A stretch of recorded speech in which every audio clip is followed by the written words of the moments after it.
God is love. 1 John 4:16 is one of the shortest Bible verses, but it sums up the essence of God and the environment He created in the Garden of Eden. Remember, this is where Jesus is taking us, to an in the beginning perspective for our marriages. Love initiated all of creation and sustained it. Having been made in God's image, man was given the capacity and the desire to lavish love on others. God had breathed His Spirit into those two perfect specimens, and love is the fruit of His Spirit. It's the primary fruit. Well, in the third chapter, Servants, Friends, and Lovers, by looking at the best examples in Scripture of divine and human love, we can get an up-close look at the three faces of love that sustained husband and wife in the beginning. Agape is God-like love. It's an initiating kind of love, an unconditional and action-oriented love that does not take into account the lovableness of the object or the rewards of returned love. And phileo love is the love between friends. And eros love is romantic or erotic love. Yes, it's in the Bible. Well, although the Scriptures use three different words for love, they're very interrelated. Godlike love, or agape, makes it possible to make room in our lives for a friendship, a phileo, that's caring and other-centered. And likewise, in order to be God-honoring, eros, or erotic love, is the culmination of a deep friendship in marriage. It's all about giving and not taking. And without the deep personal relationship, erotic love is purely lust. Well, godlike love, agape, is compelling. It draws people to the source like a magnet. And as it starts in the Godhead, agape is given to those who are undeserving and compels them to respond in love to the source and to those who are His, and then gives them a desire to help others find Him. In fact, love may be our most powerful weapon because it's hard to resist. This is why the Scripture says, love covers a multitude of sin. Love reconciles. No criticism could do what love does. Servants, agape. Jesus came to show us what love looked like in the beginning. God called Jesus my servant. He could have come the first time as conquering king, but He was sent on a mission to rescue and restore God's people. In fellowship with their God, Adam and his bride delighted the Father by being like-minded, one in spirit and purpose, each serving the other in love. They did nothing out of selfish ambition, but together, humbly and joyfully put their minds, hearts, and hands into their God-given tasks to work and care for the garden and for each other. Think about that. Even paradise needed tending. It should be no surprise to us that restoring our neglected gardens will take some work. God-honoring marriages don't run on autopilot. To show us what serving one another can look like, Jesus took up a towel and washed the disciples' feet. Serving one another can get messy, but there was never any confusion in Jesus' mind that He could be considered the water boy for the team. Nor should we be duped into thinking that we're martyred maids. In the garden, like Jesus, the newlyweds knew who they were. Friends, phileo.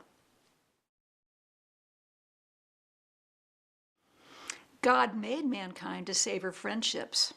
In paradise, Adam and Eve were best friends. The proverb says, A friend loves at all times, and a brother is born for adversity.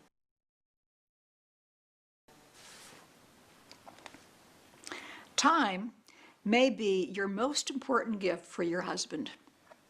Time to listen, time to cheer him on when he shares his dreams with you, time to build him up when the going gets tough, and time to think creatively about just having fun together.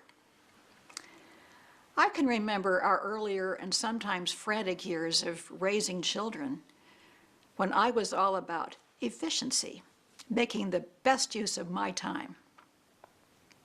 Well, a few years down the road, I know the value of sitting on the couch to watch a football game with him, or just riding along while he ran errands, or standing by while he was up on the ladder.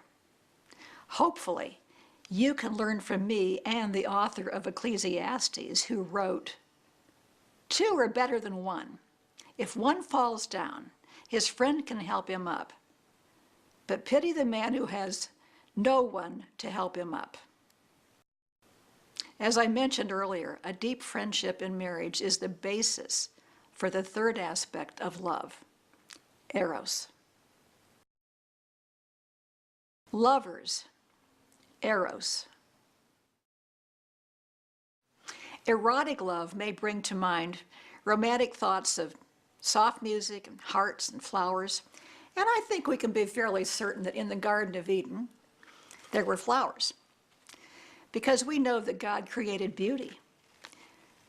By design, human sexuality is beautiful. The first two lovers had the capacity for intense and passionate emotions, which were fulfilled as they became one flesh. They were both naked and felt no shame. His body belonged to her, and her body belonged to him. In Eden, there was no separation between the sensual and the spiritual, nor should there be for us today. Their beautiful bodies were a source of delight for one another. Erotic love is complex and fruitful in a number of ways.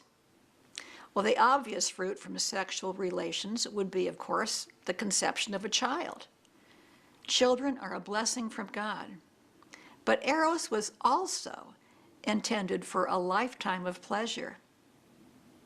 Erotic love unites physically and emotionally.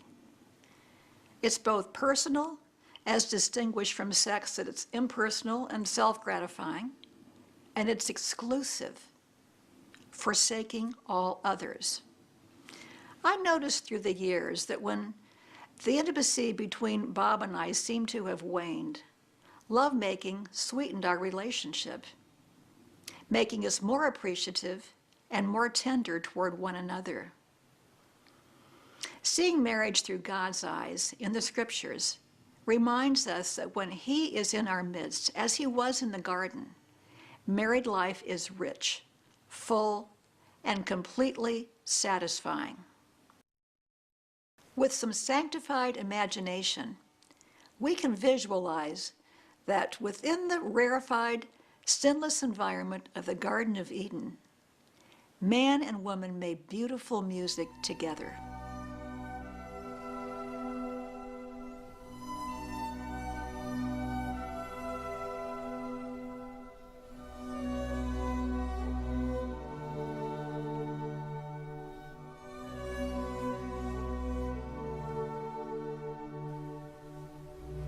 He deftly leading, and she with grace and suppleness, perfectly following, the two moving as one.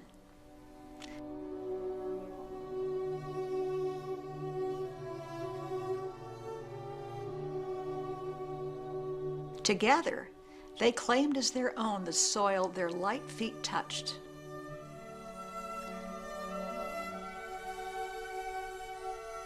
Together, they enjoyed the sweet rewards of work well done. The man, strong and skilled, bore the burdens. His admiring wife at his side stood guard against discouragement, fatigue, and temptation. Laughter and good humor filled their days as they celebrated together the goodness of life in paradise with their God.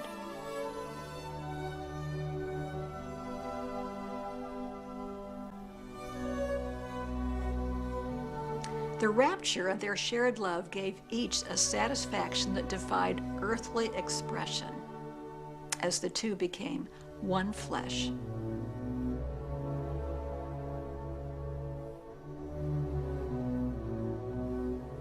All of Scripture attests that in the beginning, life for man and woman was perfect.